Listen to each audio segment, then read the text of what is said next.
Hi friends, today we're going to be making a pot of gold.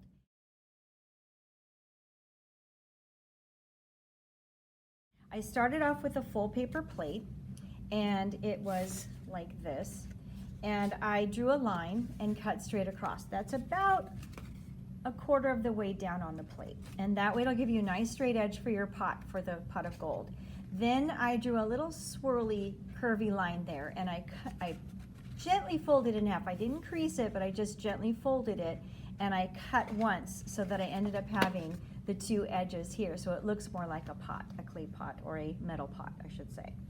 After you're done cutting those pieces out, your pot is ready to be painted. So the next thing you'll do is you'll take tempera paint, black, and you can either use a paper plate or a cup, something to pour the paint into. Use the whitest brush that you have, and then you can go ahead and paint your pot black.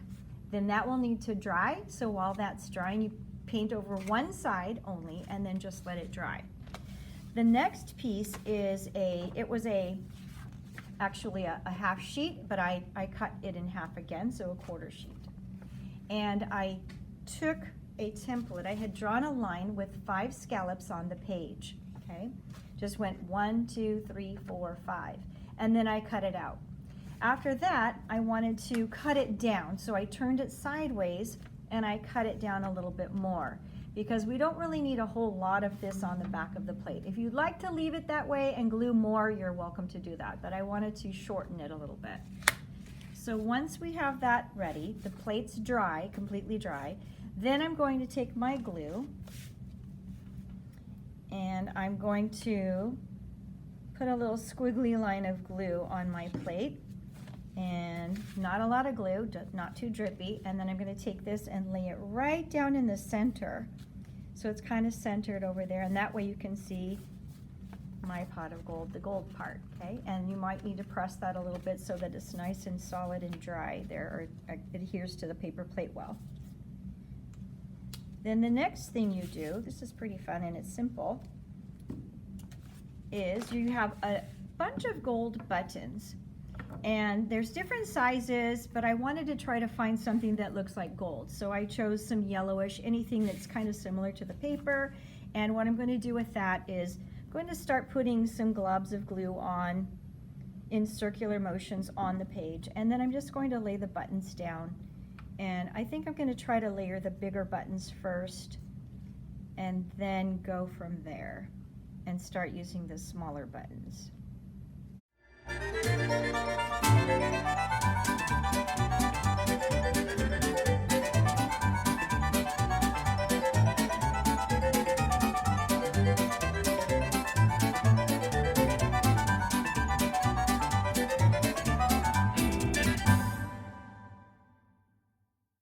Going to put the smaller buttons on, and you can even layer it right over the top of another button if you like, because gold isn't a stack or a pile. It's not just put side by side. You can stack them on top and make it look layered, and that should make it look pretty cool. I even have one button here that's stuck together with another button, and if there's any glue that happens to come through those little holes in the buttonholes, once it's dry, it won't show. It'll dry clear, so no worries.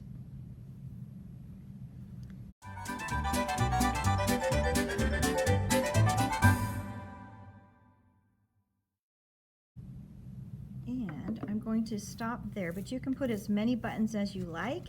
Here's what it looks like there. You might need to give it a little bit of time to dry too. We have one more thing that we're going to try on with our pot of gold, and that is a clover.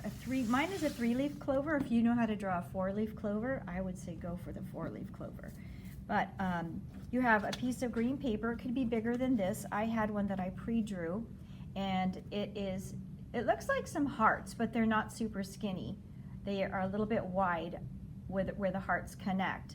There's a heart there and a heart there and a heart there, and then you have your stem at the bottom.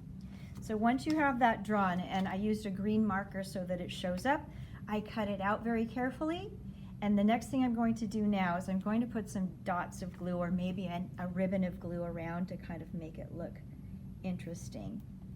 And then I'm going to put some glitter. I didn't include the green glitter, but you could put green or gold or yellow, whatever color you would like. And you can add that to your shamrock to make it look really interesting. Okay, so I'm going to go ahead and have a little bit of glitter here, and I'm going to pour it onto my shamrock, because that'll make this kind of glitzy and really shiny. You know, leprechauns like shiny things like gold, right? And that is, there's my shamrock, and I'm going to go ahead and put that to the side. So the last thing that I do here is I will go ahead and glue the back. Probably want to let it dry first, but I'm going to put this on so you can see the finished product right now. And we'll glue that on. Again, just little ribbons of glue. You don't need to have a lot that's super drippy. And then you'll place that right in the middle of the pot of gold. And press it down.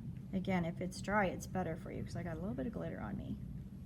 I'm trying not to touch the glitter. Alrighty, my friends, and that is your pot of gold.